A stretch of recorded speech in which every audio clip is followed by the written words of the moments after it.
living in an artificially induced state of consciousness that resembles sleep. The poor and the underclass are growing. Racial justice and human rights are non-existent. We have been lulled into a trance. They have made us indifferent to ourselves, to others. We are focused only on our own gain. That is their primary method of survival. Keep us asleep, keep us selfish. That must mean it's Sunday afternoon, because we do this every Sunday afternoon live 1 to 3 p.m. right here on the Republic Broadcasting Network. It is my pleasure. I am Michael Storm, the host, and well, what do? We just get here together and we chat a little bit. We talk. I have a conversation with somebody that I know or somebody that I'm interested in knowing. Oftentimes they're an anarchist. Sometimes they're not. It was funny because a lot of wonderful people listening to the show, and I talk with a lot of them and exchange information and ideas. And I was just talking with Tracy, a friend and regular listener of the show, and he's asking about how do you talk to somebody about being a guest on the show? And it's like, well, that's a very good question, because it depends on whether or not that individual is obviously an anarchist or not, or if there's somebody that is likely to understand the anarchist philosophy. If I'm reaching somebody that's a libertarian or somebody along those lines, somebody that calls himself a voluntarist or something like that, it's a lot easier to reach out to him and to say, hey, you ought to be a guest on my show. Otherwise, if it's somebody that I don't know, or that it's not obvious that they have any kind of affinity for anarchism, or even maybe possibly understand the idea behind it, at least the way that I try to present things anyway, and so I have to approach them differently, and I send them I came up with a short little blurb just about, don't worry about don't consider the name of the show when you're considering being on the show. Consider, what it is, the topic, and the fact that there's a real audience and that there's people listening to it and liking and sharing and following along and subscribing and all those wonderful things that you have to do. And I'll start at towardanarchy.com. Go to towardanarchy.com and you'll be able to follow along with today. It's the 19th in my world, April 19th, and we're still trying to decide how this lockdown thing works out as the days go on. No clear answer seems to be there. They're talking about turning the economy and letting us loose free from our homes again, slowly, a little bit at a time, except that there's a huge problem inherent in that idea, and that's that more people continue to be tested. And what they're saying is, I know that they're saying this locally, and it seems to be kind of across the board. In fact, Kansas seems to be like, a day or two ahead of everybody else. They seem to be doing everything just about a day or two ahead of everybody else, which is a little odd because they're not always the fastest. It's a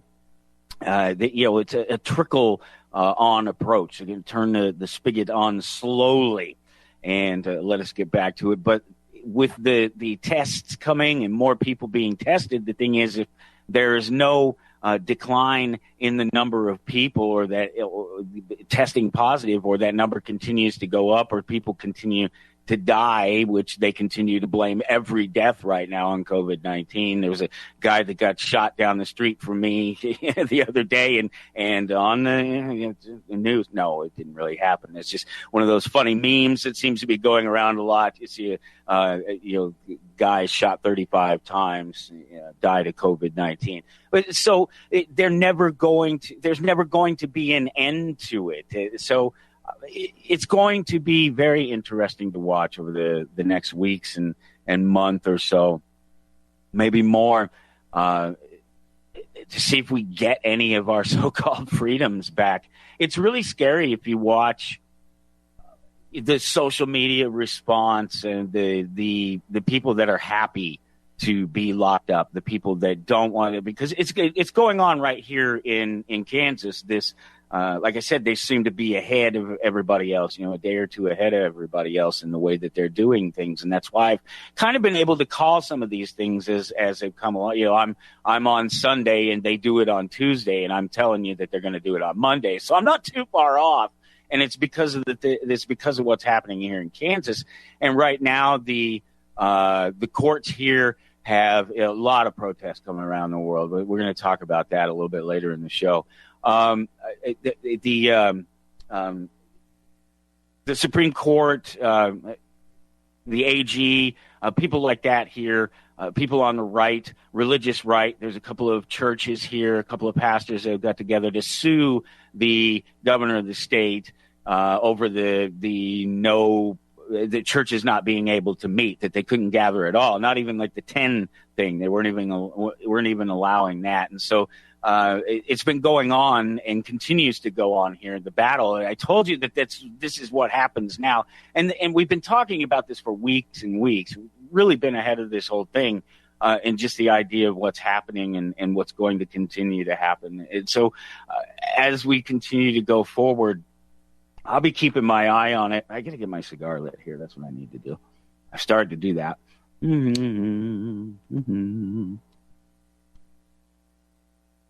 My cheap cigar. That hasn't run out yet. I'm waiting for that. I've heard somebody talk about tobacco shortage. Seems like something that you wouldn't necessarily think would happen. But I'll tell you what, all the shelves seem to have recovered for the most part. There are some things that I still can't get around here. Rubbing alcohol, hydrogen peroxide, any of the hand sanitizers, wipes are hard to come by. Toilet paper seems to be back on the shelf. Food was back on the shelf pretty quickly, but now we're talking about breakdowns in the food chain supply. We're talking about some of the meat manufacturers, beef producers, and they've been dumping out a bunch of milk. There's just this whole question of things to come yet that we have to look forward to and you have to watch out for. So this thing is not over by any means, regardless of what the controllers, what the manipulators try to do, what they decide, whether they turn things on or off, or whether they allow us our freedoms again, or whatever it is. It doesn't matter. This thing isn't over because there are far-reaching economic consequences. There's so many businesses over the last 2 weeks that you think of as being not untouchable, but it's sort of almost bulletproof. The likes of WWE, Marvel, DC hasn't caved yet, but they probably will. They put it off, but all the other publishers have basically laid off or told all their workers not to produce any more work. You'll see they've cut off, sort of 25 or 30% of their work that's expected. And this is what will happen. I mentioned this a little bit about comics being an interesting thing to watch because of the lack of printing and the lack of distribution. Comic book shops are going to die. Most of the comic book shops, if they don't get back to work within the next 30 days, are done. Because most of them, I know, I've owned one. We live on a shoestring budget. Also, the budget that we live on is comic books. It's being able to buy comic books. Diamond distributors, the only people who distribute comic books, basically, at all, anywhere in the world, shut down. They're not distributing any comic books. They've canceled all their orders. They're not taking any new orders. They're not taking orders from publishers. They're not taking orders from retailers. So nobody knows. Nobody knows what's going to happen. So the comic book market is an interesting market to watch because any comic books that do come to market right now are going to be hard to get, and they'll probably be very limited in print runs. So and they'll be core characters. They'll lop off all of the dead weight. It's gone. And trust me, there's a lot of dead weight in the comic book industry across the board. It'll be the core titles. It'll be your X-Men, your Wolverine, your Batman, your Superman. All of these others, they're gone for the time being, for the near future, for sure. And that's just one industry. The WWE, let's talk about the WWE. I'm sure everybody's thinking about that. And you've probably been waiting to hear, yeah, right, waiting to hear my opinion on this thing and my thoughts on it, because it came out this week that Vince McMahon, he's the owner of the WWE. He's also the creator of it. I mean, the president came out this week and put together some sort of recovery group or task force, or was tossing around names. I never really actually heard it from him. I just heard it in passing from other people and looking at other stuff. But I thought it was ridiculous that people were talking about Vince McMahon as if he were some kind of chump. I mean, this is the guy who literally defined what wrestling, what that entertainment, what that theater presentation that you see is. There was a presentation, a live WWE event every night of the week, everywhere every night of the week across America.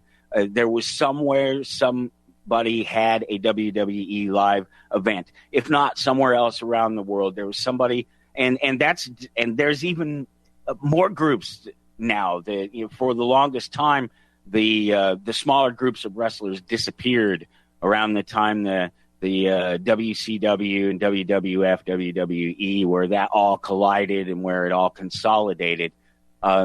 They all kind of went away, but they've come back again. There's been a resurgence of them. There were a few of them out there, ECW, a couple of others that managed to hold on, but there's been a resurgence of it here lately, and they'll probably all die off now because of the fact that you can't, there's no assembly. You can't get together and put on a performance like that, and it's killing them. The WWE laid off sort of 30% of their, or not 30%, some 35 or 40 wrestlers this week, and that's just the beginning of it. The UFC had held out forever. They were talking about buying an island.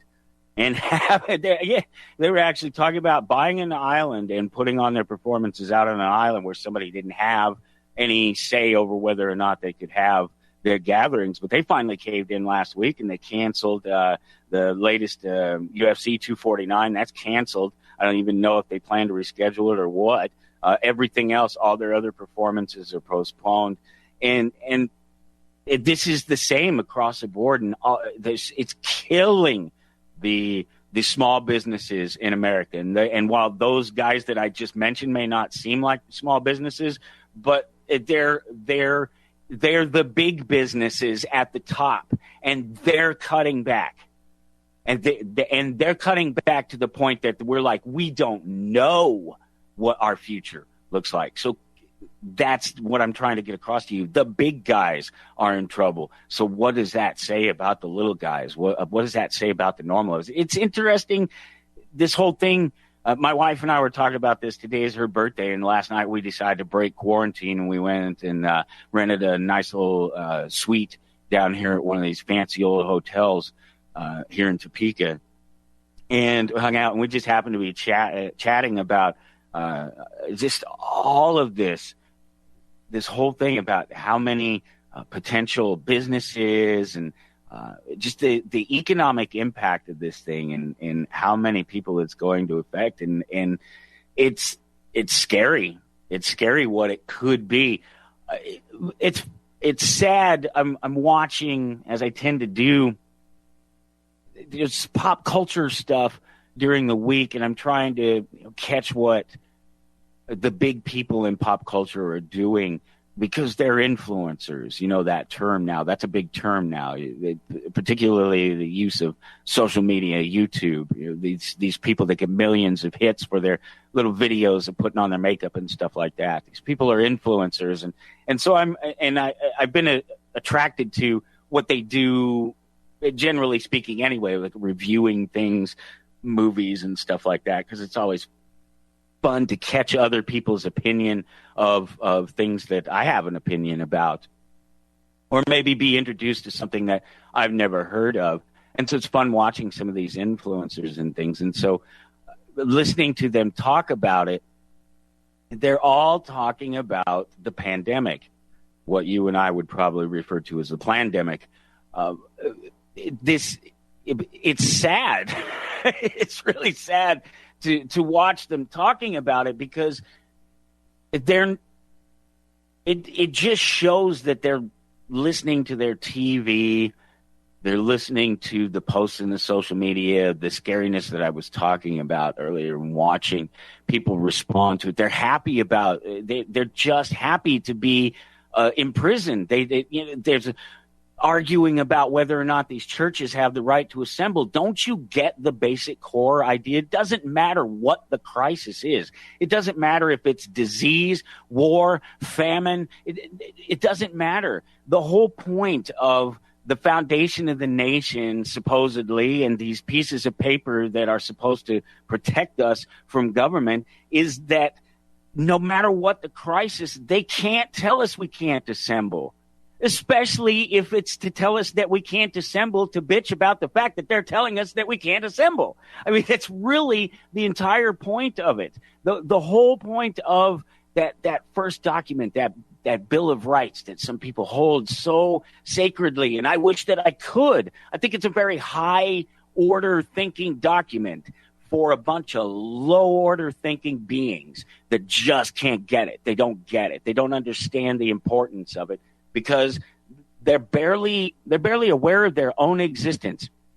You know, one of the things that the wife and I was talking about is the fact that we're poor and how this doesn't affect us, how we're actually doing a lot better right now than, say, we were just a couple of months ago. And the reality is because we haven't been out blowing extra money on some of the silly things that we're doing, but that we're not in debt, or, you know, we don't have a lot of bills. We don't own our property, so we know that our landlord is like, yeah, as long as the rent keeps coming in, we're safe. We have a place to live. So we're really much better off than this because we're poor. That's the bottom line of it. What's happening is destroying the true middle class, those people that own those businesses and that pay all the taxes in this nation and that pick up the tab for everything else that the other 50% or whatever it is of the nation actually rides on. This half of the nation, roughly, that in one way or another, oh, that's cool, awesome. Talking about booking a guest, that's really cool. We're poor. This thing is destroying. Sorry, I had to take that because I was in the middle of a conversation, like I said before the show started, and at the core of the conversation was getting a guest on here, and that's what. And because I've been kind of lax about it here lately, because I had this thing here a few weeks ago where I wanted to shuffle some people around, and I actually had some kind of sore feelings about it. Not really sore feelings so much as it just wasn't easy for one of my guests that I had planned to be able to do. And so now we've had to reschedule, and it's just kind of, And so now I'm on this thing about, well, how far do I schedule out? And I'm thinking I want to do week to week, but then I think I don't want to be contacting somebody, Sunday night at the end of this show or Monday and say, hey, I need a guest for Sunday. That's what it sounds like. I prefer to be booked out and to have these things planned out. So one, I can kind of talk about them a little bit in advance, but I don't know. I don't know where I will go with that. It's finding this comfortable spot. Say playing around with the posting, the announcement for the show today, playing around with trying to figure out when's the best time to post it. How do I get any more hits if I post it an hour before the show than I do 3 days before the show? And the answer is not really, not necessarily. not from what it seems like, looking at the numbers anyway. Listen, go to towardanarchy.com. We're about ready to jump into a break. It's April 19th. Joshua Patterson is my guest today. He's a free-range anarchist friend of mine, philosopher, shaman. We'll talk about fishing and freedom for most of the show, I imagine. He's in Colorado, and there's a protest planned on the Capitol steps today out there in front of the Capitol. And I think he's headed down that way, so maybe we'll talk to him a little bit about that. We will be right back on Toward Anarchy. Stick around. Show everything that I'll be talking about today, including my guest. He didn't have anything really to share necessarily. He didn't realize he didn't. I just grabbed a couple of the links that he had shared in the last few days that I had noticed that I thought were interesting.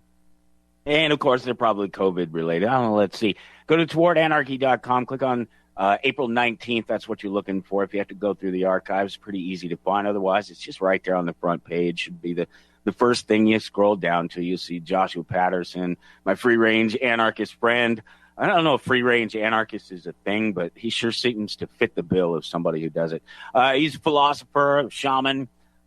Interesting conversation planned ahead. Just a few minutes, he'll be joining us. We'll talk about fishing a lot, I imagine. I'll answer that question here in a minute if I can remember that. Stay-at-home orders may take months to lift. This is what I was just talking about. That's problematic because the cases are guaranteed to go up as they continue to test people. And this was just an article from the Denver Post specifically talking about the stay-at-home orders there for Colorado. And but it's right there in the, you just read between the lines about how problematic it is. And I believe that this guy even talks about it. There's a pretty honest little conversation, or a little blurb, not something you necessarily get from the press anymore, but real press, a real reporter, on the ground type of real reporter. There's not so many of those anymore. There's a lot of them. Then I'm not a reporter, and I don't do news cycle stuff. I share some links, but so I don't fall into that same category. Trust me, I'm here for my own selfish reasons. I'm here to talk to myself and to people that I want to talk to, and hopefully, you find something about it along the way. That's the way I have to work things. I have to do things for me, and I have to speak from me, about me, from the heart. And the best that I can do aside from that is bring you, these people and these links and this information, and let you decide for yourself. 43% of small businesses say they'll close permanently if they don't get help soon. And, that's all part and parcel of what I was just talking about. It is absolutely real. Let me get my screen back up here. It's a little off and out of the way there. That probably sounds a lot better now. Let's see. 43% of small businesses say they'll close permanently if they don't get help soon. That's a bad deal, because they shouldn't be shut down. They shouldn't be begging for help. There's so much wrong with it. When snitches become monsters is an interesting piece from the American Conservative, and just some thoughts on what happens to people when we get, it's popped up all across the nation, different places, tip hotlines to report people that are outside and stuff. It may not be happening where you're at. Hopefully you're not in a place where they're going entirely crazy, but in some places they are, and they're really reporting people. There's been, sort of fathers arrested for playing with daughters in their park and things like that. And it's not a lot of it, or at least not a lot of it is broken. Maybe there's more of it that hasn't made the news. But it's definitely happening out there. And it brings into question the idea that anybody could support the government having these powers to just lock us all down. Looking at coronavirus, COVID-19 from a metabolic perspective, that's a Dr. Bob thing. And Dr. Bob is a friend of mine. Danny Panzella and I interviewed him years ago for a documentary that Danny's been working on, a passion project of his for in relation to his mother who died of cancer, and it's about whether or not you can successfully. We know at this point, we've known for years, really, that you can successfully use the cannabis plant and extracts of it, and smoking it, and all of the different things that you can do with it, rubbing it on joints, just all the miracle stuff it is. But this is talking about. There's a lot there. This is one that you've got to go and look for yourself, because Dr. Bob is a genius. I'd probably have him on the show, but I don't know if it's a really good conversation so much as a better interview. It might be one of those things where it would be better to interview him and to cut it because he's super smart, and he's you know what I mean if you've ever had a conversation with one of these really, really uber smart guys. It's not that they're hard to follow. It's just that they know their thing, and man, boy, can they talk about it and not necessarily ever get to the point sometimes. Maybe, the uber nerds are like that. Anarchy in quotations. Anarchy has the flexibility to overcome many of the traditional problems of activism by focusing on revolution, not as another cause, but as a philosophy of living. The philosophy is as concrete as a brick being thrown through a window or flowers growing in the garden. By making our daily lives revolutionary, we destroy the artificial separation between activism and daily life. Why settle for comrades and fellow activists when we can have friends and lovers? A great quote from the Curious George Brigade. As always, a retweet doesn't mean that I believe every word that's ever come out of their mouths. We'll be back with Joshua Patterson on Toward Anarchy.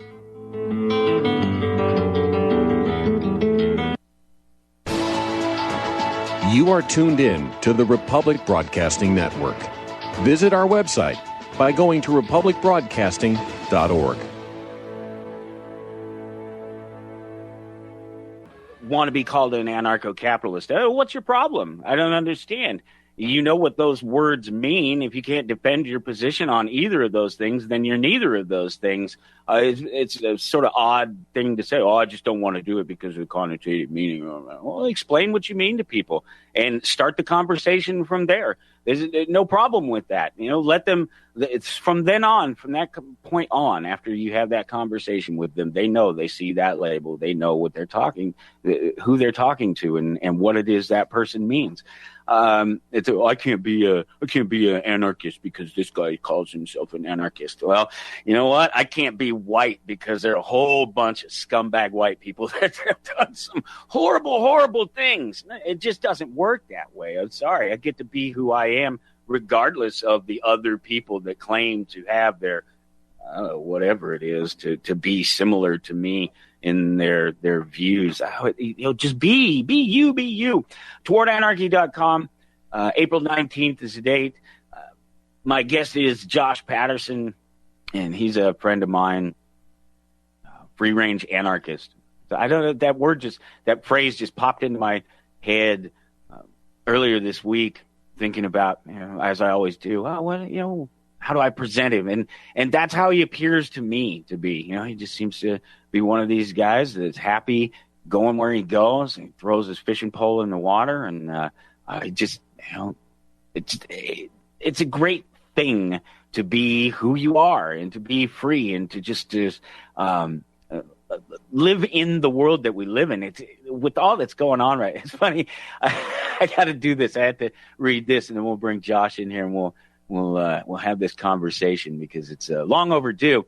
At TowardAnarchy.com, April 19th, I share one of these memes, one of these pictures. And this is one of these other things. I pulled it off of Josh's page this past week as I was thinking about him and having him on the show. And I just love this because I'm a huge fan of Schrodinger's cat. And you know what that is, right? It's a juxtaposition of realities, of positions. The cat is in a box with some radiation and was a cesium atom, I guess. And the idea is the cat is alive or dead, and you don't know if the cat's alive or dead until you open the box. It's a juxtaposition of realities. So Schrodinger's cat is always really interesting to me as an idea of how people can see things differently than you can. The cat's dead. Well, no, you don't, because you haven't opened the box. It could still be alive. You just don't know. Yes, you do. He's been in there for weeks. He's in there with the cesium atom. He's dead. Prove it. Open the box. But this popped up this week, and it's really true of what's going on. So we all have Schrodinger's virus right now. This is what sucks about this thing. It's really scary because we cannot get tested. We can't know whether we have the virus or not. And maybe you can't get tested. I won't get tested. I was sick during this period. I'm not going to get tested until well after the hysteria is gone. And then I'll go and see if they've got the markers, if they've got the antibodies, if they show up in my blood to see if I've had it already. We have to act as if we have the virus so that we don't spread it to others. We have to act as if we've never had the virus because we didn't have it. We're not immune. Therefore, we both have to and don't have the virus, thus Schrodinger's virus. It goes on to say that if you don't understand the joke, then you're not allowed to talk about science again. But I won't hold you to that. There's many facets of science that you could potentially talk about. I thought that's great. And it's all about these conversations that we're all having right now. And it'd be nice to not talk about it for a little bit, but how can you not? Because this is as pervasive as anything has ever been. So right now we're going to talk about fishing. And if Josh is there, I will introduce you to my friend Joshua Patterson. Like I said, he's a philosopher and a shaman. He's just one of these thinkers and digital but real friends of mine that I like to have a conversation with to see where their head is at, especially in a time like this. And maybe we'll do that.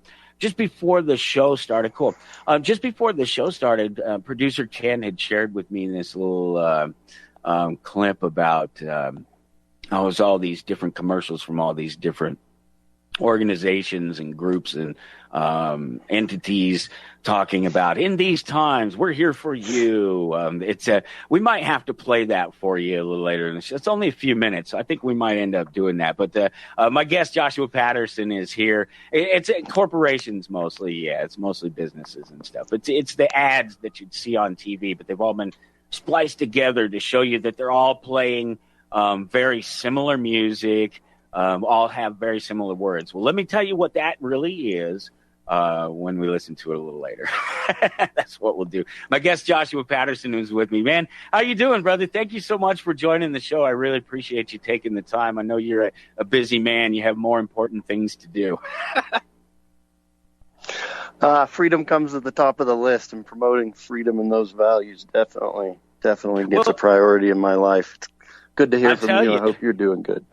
I am, man, and I really appreciate that. And I appreciate that you think that way, too, because there's freedom, and it's just as important to be free as it is to talk about freedom and express what we believe freedom is. And I think that's why I wanted to have you on the show. I mean, other than just have a conversation with you and chat with you, for my own personal reasons, but to give, my listener that the thing that I'm always talking about here is that person that really truly lives and believes that the anarchist lifestyle, and that for us it boils down to that sort of live and let live idea. And so I thought it'd be great we'd come here and just talk about fishing. What's your favorite fishing hole?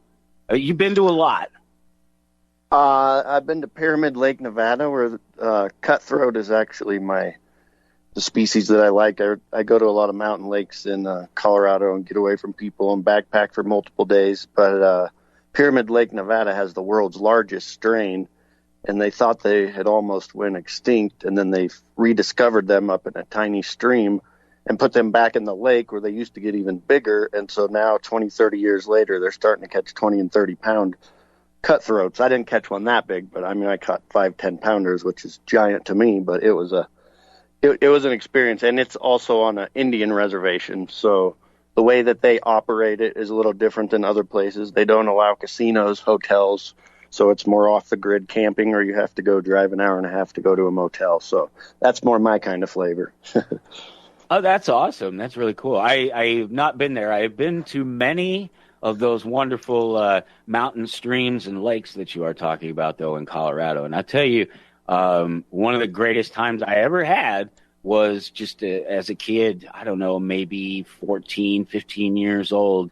One of my first times of just going deep, deep into the woods, so deep into those mountains and up into those trees that not that we got out of the tree line. I've done that many, many times over my life. You go up to the top of those treeless mountains there, but into and back where you can find the wildlife and you can find the beaver dams and those crystal clear lakes that are just so smooth, except for when you see a fish go after a mosquito or something like that at the top. It's just beautiful. That's it. That's where it's at. Yeah, that's what I like to do. I like to tie my own flies, figure out which terrestrials are working. They like ladybugs up there and, mosquitoes, like you were saying, and there's a lot of caddis. And so then I even pump stomachs, see what they're eating, and then I'll tie my flies to design for each body of water specifically. Basically, you kind of get to where you learn what's what, and so then you tie your fly out of natural deer hair that your friends gave you that came in the shop, and then hike all the way up there, camp a couple days, and then I go up there to watch that fish come up from the fly that I created and eat it. Yeah, it's a magical thing to be one with the earth and the universe, and really take that seriously, and understand, that I am a sovereign individual, that I have a right to my own way and my own thinking and my own, divinity or whatever you want to call it. So, well, and that's isn't how it amazing my how escape. clear? And when you make that escape harder and harder, it really kind of makes people like me feel claustrophobic. Not that we weren't already. Well, yeah, no, that's absolutely right, because it becomes really, really sometimes sort of painfully clear when you get away and it gets quiet. I think a lot of people are getting that right now, because the streets in the cities are really quiet compared to what they would normally be. So I think everybody's getting a little bit of a feel for that right now. It becomes very clear that we are our own individuals in this small little space in of our minds in this giant space of the universe. And to be limited by society, cultural norms, government. Oh, what a ew. It gets more intrusive and draconian by the day, and I try to escape as much as I live way up in the mountains, about 10.5, close to a glacier, and it's my escape. And it's like it just gets more intrusive and more intrusive. I left from Kansas, went to Colorado. Now I'm further into the mountains. I'm I was a rural Kansan by birth, so I got a lot of that, outdoorsy, on the farm kind of mentality growing up, and so I feel a little claustrophobic with these. Not so much the people, but the laws and the way the people are adhering to these laws and not understanding freedom. And and if anarchists are the people standing up for freedom, and there aren't many of us, then what does that say for freedom?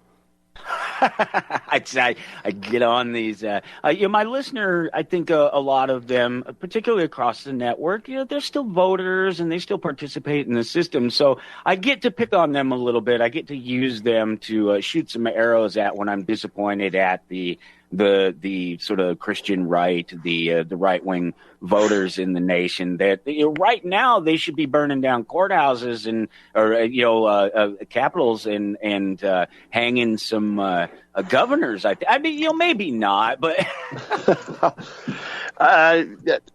well, I mean, statism led me to anarchism, and I can explain that by, I always like to understand things, not by what people tell me, but by the way, through research and understanding and through smart people. And I started, doing a research of all of the parties, and I decided, I thought being a fiscal conservative of the Republican branch would be a good idea. So I went down that road for a while, and, I felt like the Republicans aren't real fiscally conservative. They're kind of, they don't like, social issues. They don't like pot smoking and stuff like that. And so then I'm like, oh, maybe I'm constitutional branch. And, when you start realizing the constitutionalists don't necessarily stand up for the Constitution, and they still support taxation, control, no-knock raids, wiretapping, and a lot of that stuff. It's obviously going on. There's not a lot of lawsuits, so then I became a libertarian. Then I became a Ron Paul libertarian on the Ron Paul revolution, as a lot of people know. And then I caucused for Ron Paul, and I remember caucusing for Ron Paul, and you would get up to speak for him, and you would literally be laughed at. And it was at that point that I really realized, well, if this is the way that people actually say that we have to get things done by third-party candidates or doing this or doing that, and you go in and you get laughed at, and you have to be you have to be a registered Republican or Democrat to even vote in the primary, then you start to really understand where this system doesn't work. And I was, and that's why I say statism led me down to the road of peaceful anarchism through local currency. I don't know if you remember Mile High Hours, Oh yeah, and stack of them right here on my desk. Localism, barter and trade, and so that's what I mean by that statism led me to the road to peaceful anarchism, because we all know the state is the heavyweight champion of brute force throughout history, and they solve their problems with force. And if anyone can dispute that argument with me, I would love to hear their point, but control and violence by control is the precedent that they set. I believe in nonviolence. I promote nonviolence, and I've always been nonviolent. So the precedent is the violence, and the proof lies there. Yeah, absolutely. And you mentioned Mile High Hours. I literally have a stack of them right here, a couple $100 worth of them right here on my desk. I keep, it's one of the things that I keep around. I remember it fondly. I remember working with Wayne and to help create them, and it was just a really great thing because it showed a lot of other people that already didn't understand economics. It showed a lot of people in the groups that we were running around in what you could do to lessen your impact from the manipulated money and things. We all understood sort of black markets and shopping and things like that, but they didn't realize how you can actually participate out there in the economy and minimize your impact legally. There was nothing illegal about us creating our own currency. Correct. Yep. Yeah. And in that way, we need to redefine money and currency and value and what that value is and the fruits of the labor that it entails, and not robbing people out of the fruits of their labor for things that they don't agree with. And in that way, we need to redefine success and education, and so that we see things from a value perspective and instilling values not of success and owning more houses, which equates to using up more resources. We're using up resources at a rate that is completely unsustainable. It's, Ram Dass has a quote, something about 9% of the world's population uses 45% of the resources or something like that. I'm paraphrasing, but you get the point. So it's literally not sustainable. If success is measured by owning 5 houses and 5 Mercedes and having 5 kids with you see where I'm going with this. That's all. If we live with the earth and we're communal, the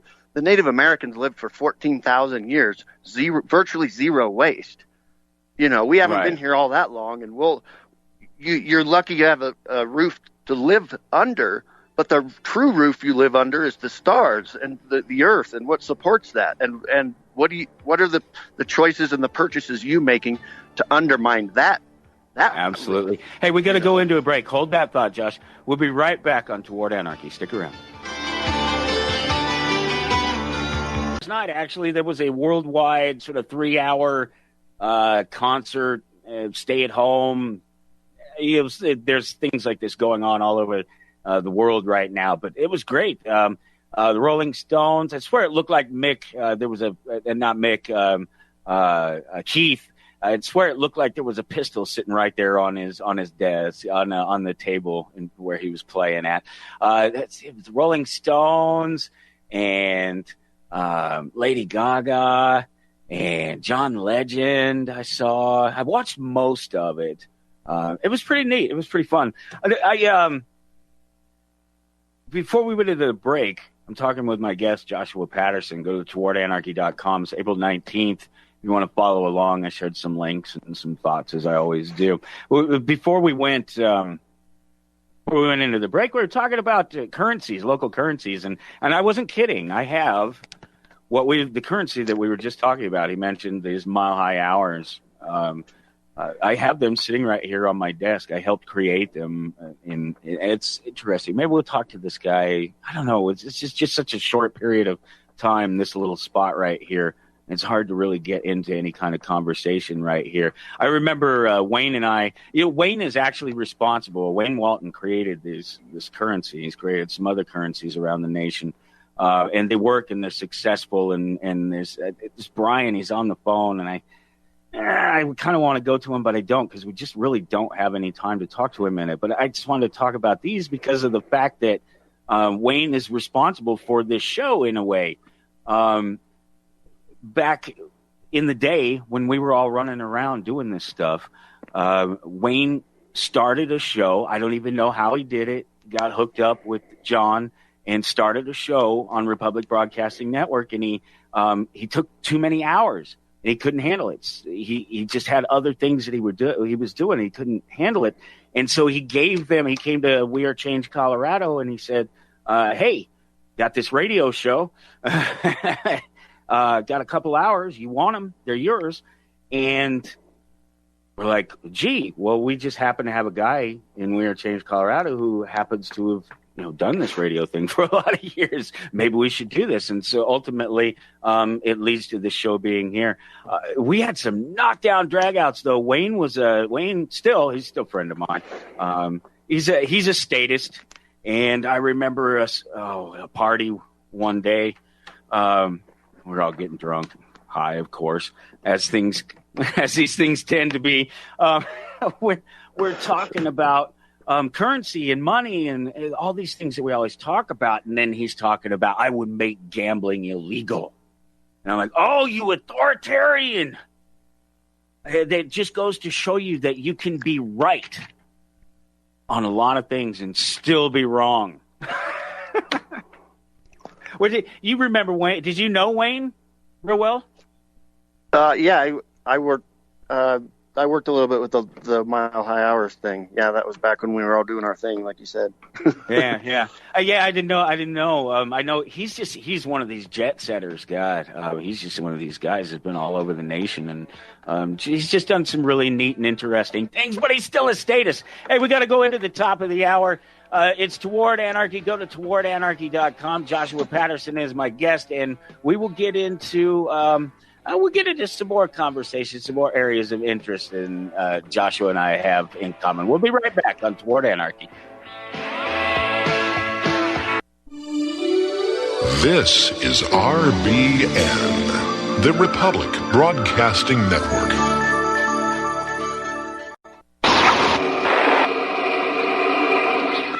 We are living in an artificially induced state of consciousness that resembles sleep. The poor and the underclass are growing. Racial justice and human rights are non-existent. We have been lulled into a trance. They have made us indifferent to ourselves, to others. We are focused only on our own gain. That is their primary method of survival. Keep us asleep, keep us selfish. Welcome back. Here we are again, once again. Off into hour number 2. It is Toward Anarchy. Go to towardanarchy.com and click on today's date. If you would like to follow along, you'll see that my guest is Josh. You try to read something and say something at the same time. Joshua Patterson is my guest. We've been chatting about a couple of things. It's April 19th. If you have to dive through dive into the archive there. Josh is an anarchist and a philosopher and a shaman, and he believes in this idea of the reason that we get here and we do this. I have to say this every time, make this real clear. And it's unfortunate because I can do it here in this long form conversation where we have all this time to be able to do it. I can make it clear every time so there's not any question about what it means when we say anarchy. It's unfortunate that in the rest of the social media and the short form that it is, that it seems like you have to spell it out every time, because if you leave out one person's thoughts or feelings, you leave out the other guy's philosophy, somebody somewhere seems to want to try to poke some holes into your argument. And it's like, well, that's not what I'm talking about, though. I'm kind of talking about this right now. Well, but I'm an expert in this, and I can't believe you said that. But I'm not talking about that right now. I get it. You're an expert. I understand. I know. You showed me your degree. You whipped it out. I got you. I'm just telling you, that's not what I'm talking about. Can we talk about this? Can we just keep on the subject? And so do I have to explain myself every single time that anarchy is just this thing that we live in daily, that we make all of these choices, that we live and we love and we hate all the people that we encounter every single day. We make these decisions that influence the world around us, and we do it without the consideration of or the need for authority. That's all that we mean. And so having a conversation with Joshua Patterson, were you going to go down to the Capitol today? He's in Colorado, and there's a march, a protest scheduled for the Capitol today. Is that what you're up to?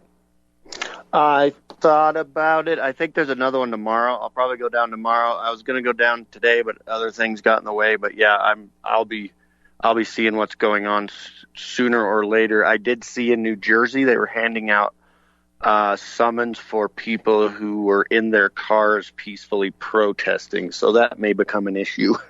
Maybe couple lawsuits come out of that, which I'm seeing a lot of lawsuits come out of this. It just seems like there's a lot of psychological warfare going on with the media to me. I don't watch the mainstream media anymore. It kind of makes me gag. I can't physically do it, but I do it through the social media and through the news articles and stuff, and I've been reading a lot, and it just seems like the more draconian these measures get, the more fear and separation you create between your own people. And we say we're a united country, and now we're calling in our neighbors. In Steamboat Springs, a neighbor, the roommate called in her other two roommates for having friends over. They took them to jail. I don't know what the specifics were, but I mean, I hadn't. So yeah, this is becoming the norm, is what I'm saying. And in my county right now, you can visit town, you can't go on the local roads. And the mask thing is kind of a weird issue to me, because like when we were in our activism, and if somebody would come up with a mask not from our group, provocateur, you call them out, you single them out, you isolate them. And now It's like, if I'm working behind the counter and now my government mandates masks, who do I know who you are and what your intentions are? I'm one guy behind the counter. And then I'm dealing with the public, especially if you're at a bank and things like this. This just creates a very, very odd situation. I saw the dispensary had not a drive-through window, but a walk-up window, and the guy had a big red bandana. His head was covered. You couldn't see his eyes, and that was the guy giving out the money or the marijuana. It's getting creepier by the day. But right next door at the liquor store, you can walk right in, and the lady just had gloves on. So, it's security theater. We're going through that again. I've been talking a little bit about this over the weeks on the show. But I don't think I had actually called it security theater. But it just reminds me of after the events of 9/11 and sort of the appearance that, we're safer now because the TSA is there, which, it's since been proven that they've literally stopped nothing from happening ever. In fact, they've committed more crimes than they've actually prevented, from what we can figure out. It's making people scared of each other. It makes people scared. Well, it's funny because like you mentioned, so we're down on the streets sort of a decade ago, basically, and all of this Occupy and things like this are going on, and that's what created the modern "you can't wear a mask on the street" call. So all of these, over the last decade, all of these cities and towns across the nation that have passed these no mask laws, you can't wear a mask in public. And Exactly. Well, and before this, everybody was saying don't wear a mask. Now everybody's mandating you wear masks. Which is it? At first, it was the worst. It was the worst virus known to man. Now the numbers are a little skewed, and even with that, it doesn't seem that it. I'm not saying that people aren't dying and everything else, but we do also have an opioid crisis. And what is the third leading cause of death in America? Third leading cause? Yep. Medical malpractice. Medical malpractice. Good call, producer Ken. So, and the more I'm seeing, like the guy, I think his name was Dr. Oz, he's saying how the medical industry itself is compartmentalized, much like the federal government, and that the people up top don't really touch a patient, but that they're pulling the strings on the measures and the protocol that's going on, So there's definitely more to it than it looks like, Well, I think there's more money within the pharmaceutical industry than there is about saving lives. And then how he was talking about how people come in and we make them do all these things that they really don't need, and it's to keep a job. It's not for the people necessarily. And so then I just think we have a flawed medical system, a flawed, intrusive government, but people are opening their eyes to it. That's the important part of all of this. And the more illumination we can show them, that because people don't know that they're getting brainwashed by this, and that they're pointing fingers at other people, because I don't like to say this, but you don't see a lot of people thinking for themselves and questioning authority these days. It used to be that people said question authority. Now people question those who question authority. And that's kind of the tables have turned, but now maybe they're turning back the other way. We can hope. Yeah, I wonder. It's interesting to see. I was talking about it earlier in the show before you got on, and it's what I've been watching in the social media of the normal people. It kind of bothers me because they really don't seem to care, and it's left or right. They don't seem to care. Exactly. They're fine with being locked down for a crisis, which completely defeats the point of setting up a separation between the people and their government and making government subservient to the people. It completely flies in the face of the entire founding of this nation and everything that the founders believed in. And it just, I just wanted, you should go to Somalia. Yeah, and I think at this point the federal government and the Federal Reserve are much more acting as a much more powerful central authority than what the founders ever thought about breaking away from Britain, and that people can't see that. It just starts to blow your mind, because this is what tyranny looks like. This is what violation of your rights looks like. I might not agree with the way we do things, but you know what? I do understand my rights, where they come from, where they're derived, and how to apply them to draconian measures. And and you and I have done things like this. We've stood up for our rights because we had to, because we didn't have a choice. But people feel that not only their rights not being violated, but other people standing up for their rights, those people should be taken down. And what those people don't realize is that those are the only people left to preserve rights, because even George Washington said the only thing that will protect those rights is the people themselves. And that's the way it is with natural rights or any rights. And that's kind of what anarchists are saying is, I am my own sovereign being.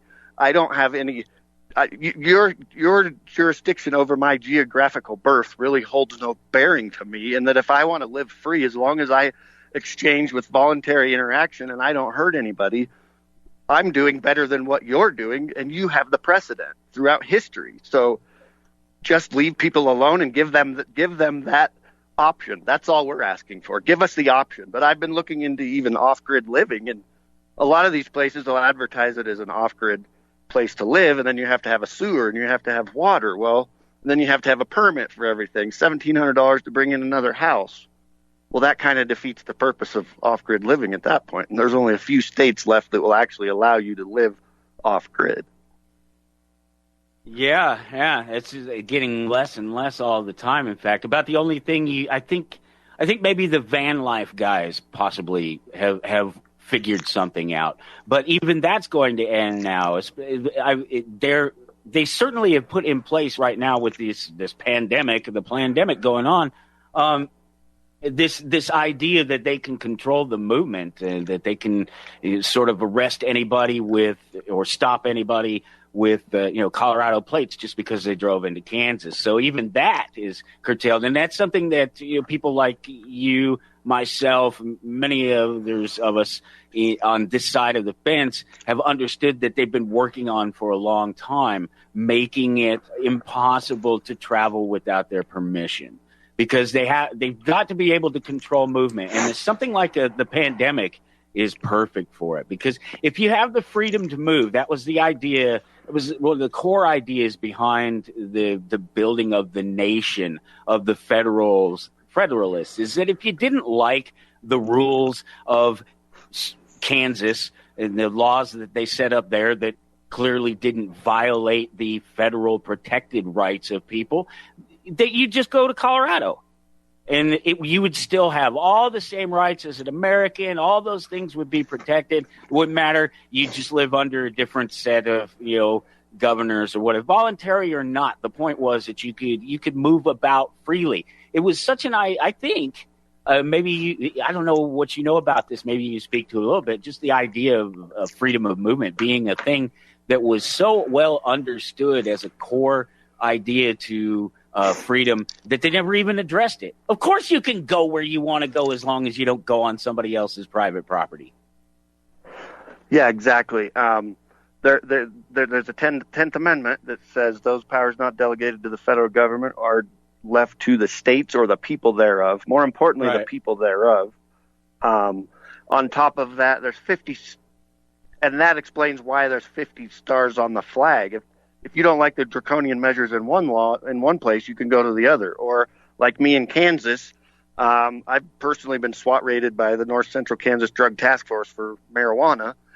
And so you decide that maybe I'm going to go over to this other. I'm going to cross this imaginary line so that they won't mess with me in that way, you know. So, and then back to the 10th Amendment, and the federal government wasn't delegated that many rights, and life, liberty, and the pursuit of happiness also means unrestricted travel, and these sorts of things, including when they force people out of work. The government actually will probably have to pay people, and the burden of proof lies on the government because they took you out of your life, liberty, and pursuit of happiness and the fruits of your labor and your livelihood. I've been listening to a constitutional lawyer, and so what he's saying is that the burden of proof is actually on the government in many of these cases with these violations of rights, and they've violated it so blatantly that it's going to be hard to prove that they haven't. Well, yeah, I mean, we've moved so far from anything that resembles individualism. It's changed in my time. I talk about this a little bit because I've had this interesting experience where I've been accused by the state of felonies on two different occasions, about 25 years apart or so. And when it happened originally, it was nothing. It was no big. I didn't even show up for court, and they issued a warrant. And then I showed up like the next day and said, "Hey, Judge, I'm sorry, I missed it." And they're like, "No big deal." And a couple of conversations and these made up felonies, these things that the state created that had no relation to any crime or violation of a real person or their property.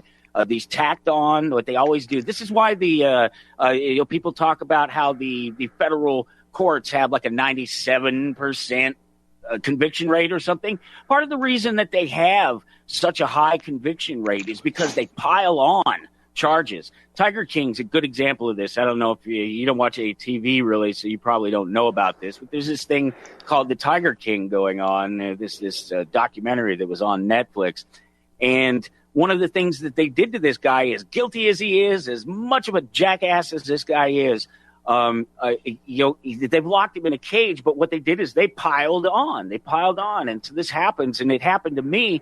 And years ago, it was easy to just go, look, I'm not going to agree with the ridiculousness that you put before me and accuse me of in your silly little courtroom, and I'm not going to show up. And it wasn't such a big deal. You could make your argument. You can't do that today at all. And it's so much worse with the police, because the police are not being held accountable for their actions on the streets, and so people are being judged and executed right on the streets, and nobody is paying for it. And I don't know what part of Nazi, Gestapo, brown shirt, authoritarian scumbag definitions you need before you realize that these guys are the enemies.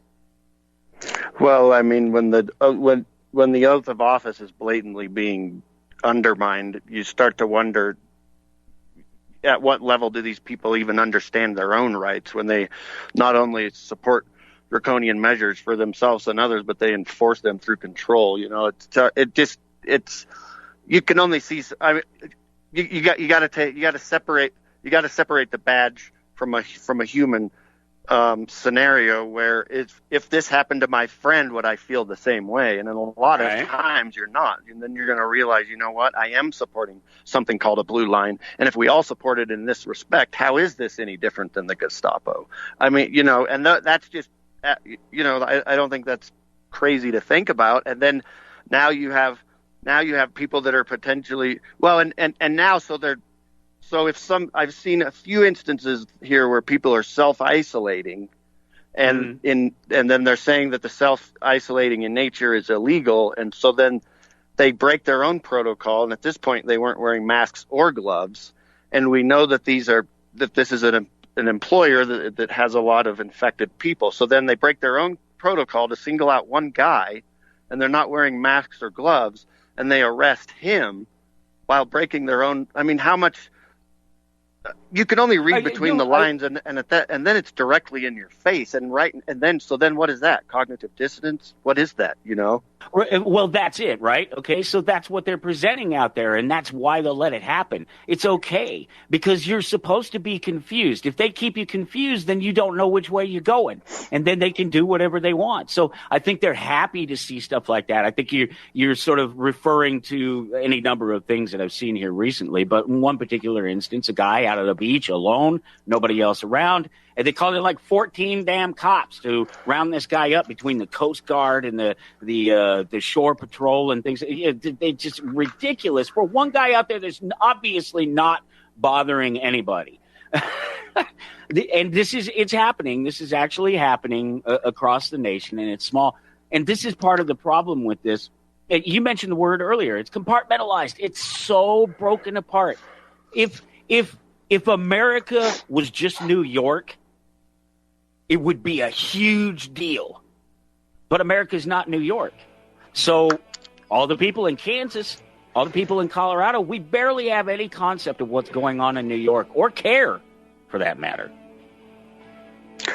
Yeah, and if you listen to some of the experts and the epidemiologists, they say to quarantine the places that are most affected, or like a nursing home or whatever, not to just lock down the entire place. And that's quarantining sick people. We got to go into a break. Hold that thought. .com is the place to go if you want to follow along, as always. April 19th in the archive. If it's not right there on the front page, if it isn't April 19th in your world, it is in ours. Joshua Patterson has been my guest. We've been just hanging out and chatting a little bit. We were talking about, I mean, as you kind of have to, because it's going on, this whole virus thing. But we're talking about the what we feel is probably the more important conversation about it. And that's, the impact, how government is using it as a tool, and how corporations are using it as a tool to put on these things. This is why I call it a pandemic. A lot of people say pandemic because they're talking about it.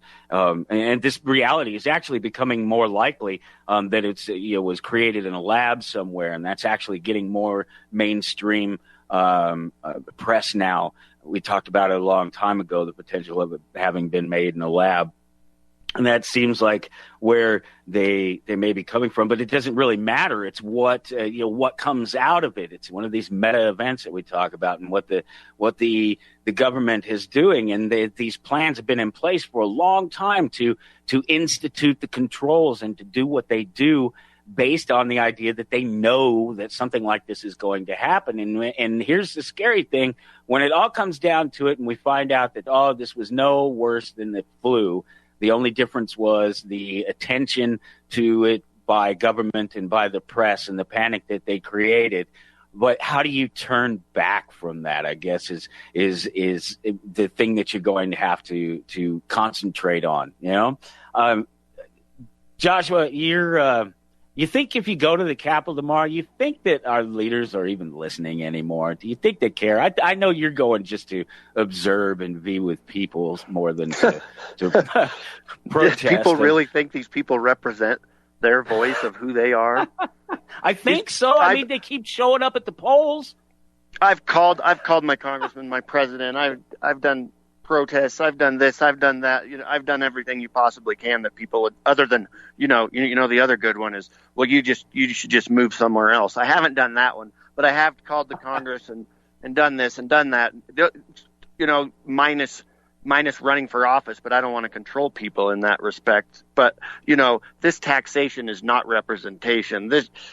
We got taxation and we got control. So what do they owe us? Our rights back, our freedom, and no taxation. Because they did this to us. And why are they still getting paid? There's nobody to pay them. Well, as the government grows and right now, isn't it? And the corporations get bailed out, what happens to you and me? Well, you better learn how to survive and live off the land, because that's probably what's coming. The precedent with all civilizations is they collapse. They don't succeed. So, and this one is doing what those other civilizations have done to collapse, but on steroids. So that's right. And there's you got to take that bigger picture of history, and that's one of these things that I guess a lot of people miss. Well, let's think about it. history is one of those hated subjects in school. And it's not hated because of the fact that people, because it's a particular bent on history. Hell, they don't even know that. It's just that they don't want to learn their history and they don't want to understand it. Well, I tell you what, you may not need to know about, Columbus sailed the ocean blue. You may not need to know that, but you better understand the history of the state and what it does in relation to the individual, or you will be a victim of it. You may be an unwilling, unknowing victim of it that you may never realize it your entire life. And that's what's probably even worse. Yeah, definitely. Yeah, there's a lot of that going on, which is contributing to this whole thing getting incrementally changed, which it's incrementally desensitized the police, the military, the governors, to where we don't, the average, like Ron Paul always said, principles over personalities. And now what we have are personalities that are, like somebody like Donald Trump that's I call him a career politician because he's been in politics, or career. Well, of course he has. Because he's been playing a political side. But these career all politicians of his life. that are so rich and wealthy that he couldn't understand me in my life at all. And so how do you represent me? And there's nobody to choose from that represents my values.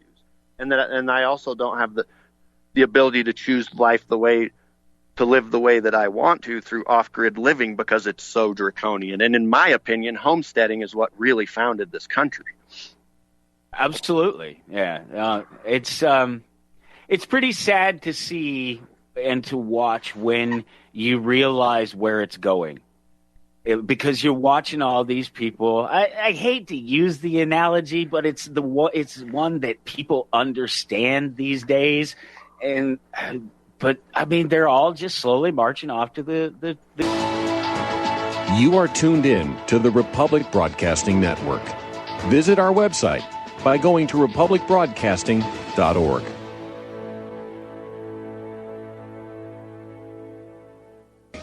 The archive there if you have to and find it. Let's talk about the website for a minute or two. Let's talk about something other than viruses and controllers. Let's talk about finding a way to freedom. Anything that provides freedom. And that's what I like about the website. And it's one of the I've been building websites since 1994, I guess, would have been the first time I built a website. It would have been just before Windows 95. I built I had the stormfront.com. And I think that's actually this ought to tell you something about how long ago. So I believe that's actually held by the Nazis. That's the White Power website, I do believe. Maybe it's .org. I don't remember. I don't go to look. But the Stormfront. I had no idea at the time. I was just Michael Storm. I had done that. That has been my radio persona for 25 years, I guess, 26 years. And it's funny to think back on it now after that, knowing now that the Stormfront is it's a Nazi publication, used to be, I guess. And they hold that website now that I used to have. It's a funny thing to think back on. But one of the reasons that I did it was because it's a creative space, but it was also a free space. It's this spot where I can go and say what I want to say, and not really anybody could do much about it other than just not go to my website. And so there you have it. It's a freedom thing. It's your ability to express yourself in a certain way. And I'm lucky to be able to have a show to attach to the website work that I'm doing right now. I'm wondering, I've seen a couple of them out there. I was wondering about groups and individuals working to help people create websites, Liberty websites, and try to show them some of the best practices. I mean, really get into getting their visibility up there, because a lot of us, we don't have the money. And you've been privy to the show over the last year. You've been listening in. You know that it's gone from 0 to full speed ahead, whatever number is at the top of the the speedometer on your car, I guess. We stepped on the gas and took off. And all along, I've been telling you about what I do to alter things and change things to make it, to get that presence up there and to push that whatever it is that we're doing out to as many people as possible in the places where they're going to find them, hitting the search engines and things like that. And it really doesn't take that much if you put just a little bit of effort into what it is you're doing to refine it, to meet the standards of the search engines and what they're looking for. I think we proved it with Google. I think that just that happening in the last month or two that it's been really proved it for me that you could really do it, because I'd never done it before. I'd never beat Google. I'd never made them put me, but I'm there right now. You type Toward Anarchy, we're there. Boom. They're finally on there. There's something up there. People use the phrase Toward Anarchy in a couple of papers and things that have been written. And so I've been fighting with those, but this is why it made me mad, because my phrase of just Toward Anarchy, but theirs is Towards Anarchy or Toward a New Anarchy or something. It's not Toward Anarchy. And so I caught Google doing this years and years ago, even before Ted was talking about it. I think I beat the TED Talks on this by 6 months or something like that. Maybe not quite that. But in exposing the way Google alters the searches, I didn't get into any technical. I just literally just showed it with the camera exactly what was happening and how if you didn't do things a certain way, you would never get what you actually search for. But ultimately, in the end, I beat them. I'm up there. I'm on the top. And that's about just going out there and putting Toward Anarchy out there in every place that I can. But it's also about on the internals of the website, altering that so that it says the right words. And that one of the reasons I'm getting at this is because this is something that I see that just really frustrates me. And so I know that it's got to frustrate other people. And it's when they see something they expect to get. You go to the grocery store and you buy a box of Cheerios and you open it up and there's Cheerios in it. No big surprise. Open it up and there's tuna fish in it. You might be a little surprised. At least with that, you could probably take it back to the store and get your money back. There's a phenomenon going on. It's been going on for years, since I guess forever. And it's just altering perceptions and making it appear that you're something that you're not, or making it appear like you're part of something that you're not.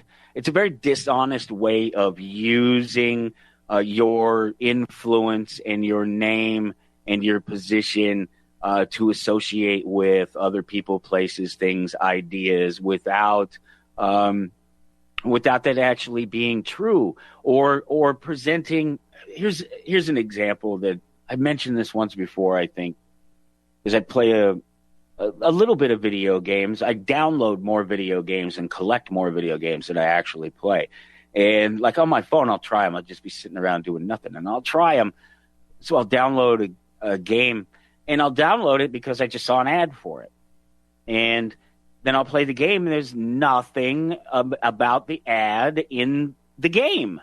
The ad is completely different. Garden Escapes is one of the ones. It's a huge game right now, but they're doing this, and I don't understand why they have to. The game was already huge before they started doing this, but all of a sudden it's a thing where they're presenting this idea of what the game looks like, but you get into the game and it's completely different. It's nothing like it. And it happens across the board in all of these places. And that's what frustrated me about the Google thing, is because that's not Toward Anarchy. When I type in Toward Anarchy, I want the pages that say Toward Anarchy, not Towards a New Anarchy. And if I know for a fact that there's 1,000 pages out there that say Toward Anarchy, and you put Towards Anarchy, Towards a New Anarchy, Towards anything other than Toward Anarchy at the top of your results page, you're not honestly producing the search results. And so it's frustrating, but it's beatable. It's a winnable fight. And I know that there are a lot of people out there in a position like mine, in a position like yours, you know who I'm talking to, that you want your voice, you want to be heard, and you want it to be as impactful as it can possibly be, whatever you're doing. And you want to be honest and fair. You go to my webpage, there's nothing in it that is any presentation of anything but me. Yeah, I bring other people's stuff onto the page and provide some links and stuff, but everything in the page is me. You're not coming to the page and going to get something else. You're not coming to the page and going to get somebody else's opinion. And that's just not true of what's happening with the manipulations of information across the board. It's really great right now watching people grasp their technology and understand it a little bit better. My 10-year-old understands technology better than most people do, most adults do. And so it's good to see him back home again. It's funny watching some of these presentations, especially these live things. There's been a number of them. Duncanville is a cartoon on Fox that they did a live reading of their first episode, of their pilot episode, with all the different actors all chiming in through Zoom. And so it's funny. You hear it happen on the show here every once in a while. We're doing the, can you hear me? Are you there? It's doing that back and forth thing. I don't know what's going on. I don't understand. I've got my voice. I can hear you. Why can't you hear me? These conversations, except they're happening in courtrooms. They're happening in across the most professional presentations everywhere. Everybody's doing it. All the late night guys are doing it. It's funny to watch. It's interesting to watch. But here's, I mentioned this a little bit earlier in the show, and I didn't follow through on it. Okay, so some of the things that are disappearing off the shelves. Technology is one of the things that's disappearing off the shelves. Go to Walmart right now. I have 1, 2, 3, 4 Walmarts in this town, north, south, east, and west, literally. And they are all basically wiped out of all printers, all tablets, all computers. There's some, the more expensive stuff, the really, really high-end ones aren't gone yet, but they're going, and they're not being restocked. That stuff's not getting back on the shelves. That's kind of scary because that's how everybody's communicating right now. Everybody is using these devices to stay in touch.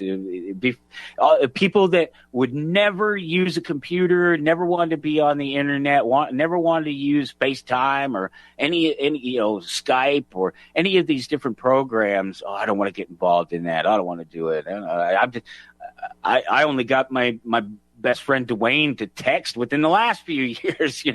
I had a smartphone before he did.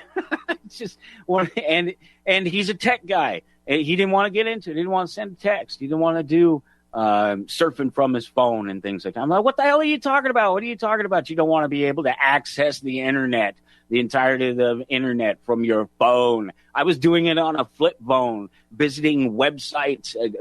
eBay was one. eBay was a great site that always had a very mobile-friendly site, and mobile.ebay.com. I think it's even still there. I'm a wheeler and a dealer. I'm always buying my Legos. That's what I've been doing this whole time off, is building different sets, and I have a few right now. They recently came out with this series called Speed Champions, and I've just been loving them because before this racing, it's cars, and I'm not a huge car guy, but I like cars. I'm a guy. I keep my man card up to date. I do my work on my own cars, things like that. So I like them, but I'm not like one of those car guys, But they came out with this series of Speed Champions, and before these came out, all of the cars that they did, anything that wasn't just a simple little model with a very short wheelbase, both lengthwise and widthwise, very limiting. Before they started doing this series, they had the Techniques ones, and if you know what the Techniques are, they're not like normal Legos. They're more like more like an erector set. Even they're very raw. they don't necessarily fill in the gaps. And so they looked very raw. And then what they would do in that place is they make panels, almost like a quarter panels on a real car that would go. But then you can't use those pieces on pretty much anything else but that one model. And so it was kind of limiting in that. But then they started building these, and they expanded the wheelbase on them. I got an Audi Quattro right here, the most recent one I built. I built it after the show last Sunday. And it's a little racer, and it's actually a two-seater. As I really like in that, the fact that it actually looks like a real car, because a lot of the smaller ones, like I expect maybe a McLaren is going to be a race car. It could be a single seat. It's not necessarily a passenger car. But where's my Porsche? Where'd you go? I have a 81 Porsche. What is it? 74. Oh, geez, I didn't think it was that old. 74 Porsche 911 Turbo, but it's small enough that it's a single seater, and we all know the car guys certainly do. Even I know it that that the 74 Porsche is not a single seater. So even then, even with this new series, I have my problems with some of these two seaters, the Ferrari. And I have this Audi Quattro, and I think this one box that I have here that I haven't opened is the most recent I picked up is a 2018 Dodge Challenger, and then an SRT Demon. Or is it, I'm sorry, 2018 Dodge Challenger SRT Demon and a 1970 Dodge Charger RT. I was trying to say them both in one, apparently. Geez, just read the box, son. I think... from the box, I haven't opened it up yet. Maybe it's a two-seater too.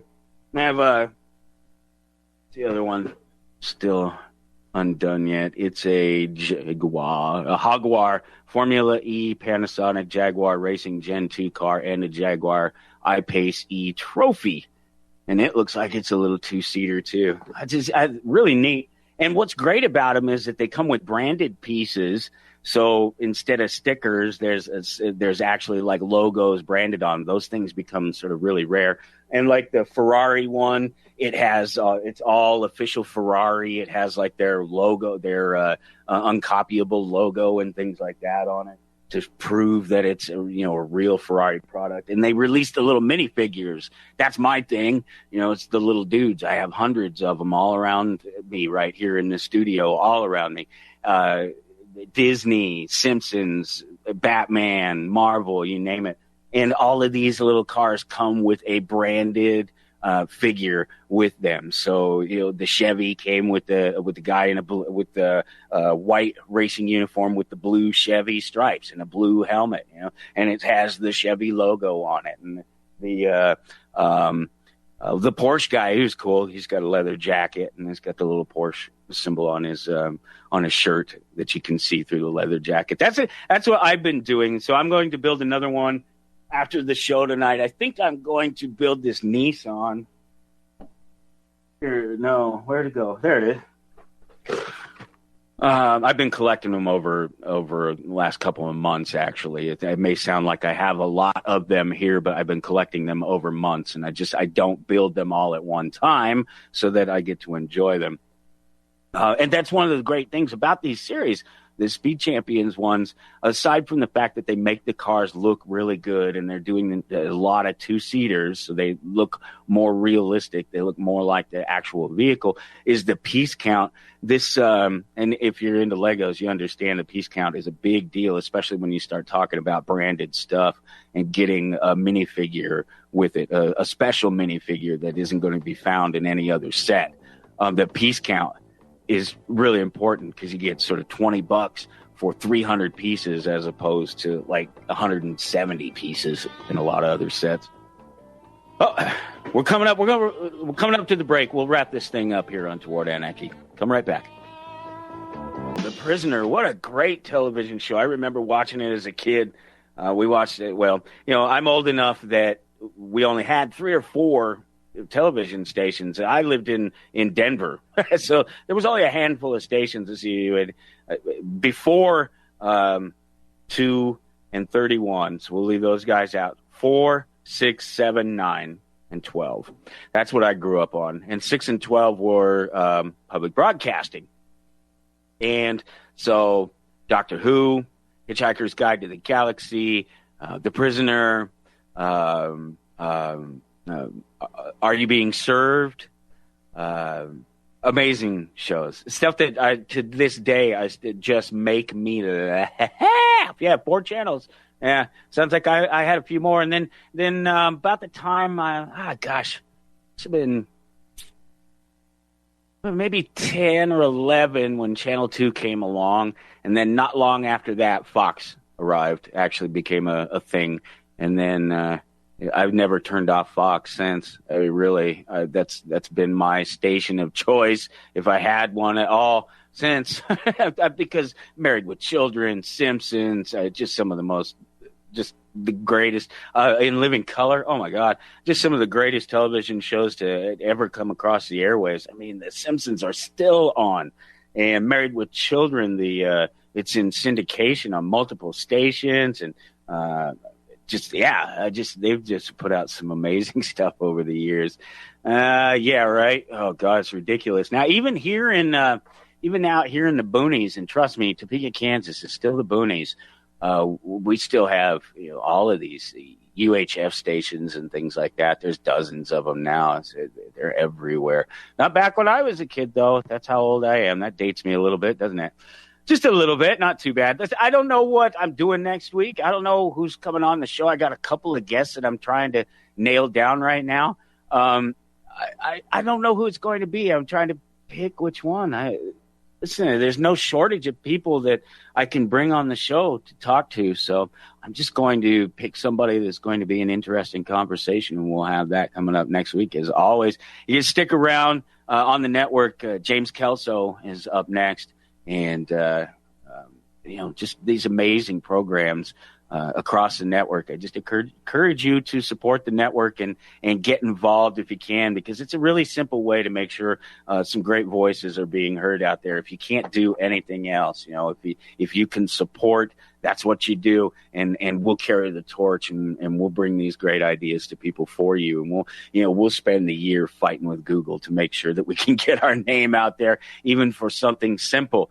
We're ready and willing to fight those battles, and we appreciate your support, and I appreciate being able to even come here and do this. It's a great thing to be able to come here and just sort of exercise my demons and talk about the things that I want to talk about and tell you about Legos. And I'll do it all again next week, right here, 1 to 3 p.m. Central Time on the Republic Broadcasting Network. It's Toward Anarchy. Stick around. Take care. You're listening to the Republic Broadcasting Network, because you can handle the truth.